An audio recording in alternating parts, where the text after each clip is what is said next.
Chez Elixir, on conçoit un avion pour demain, un avion plus propre, plus sûr, plus économique pour former des pilotes professionnels.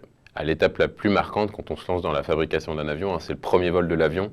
C'est le résultat d'années de réflexion, d'efforts, de batailles, d'échecs, de réussites. Et de le voir s'envoler pour la première fois, pour moi et puis pour toute l'équipe, c'est un moment fort, même si très rapidement le travail reprend le dessus et il faut se remettre au boulot.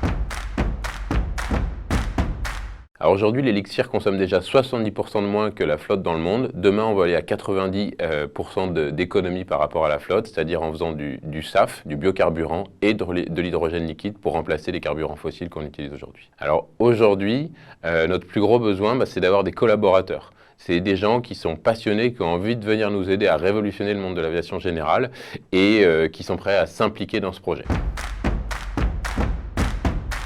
Alors quand on s'est lancé dans l'aventure Elixir Aircraft, on a fait face à plein de défis et l'un d'entre eux était de trouver une banque qui nous accompagne.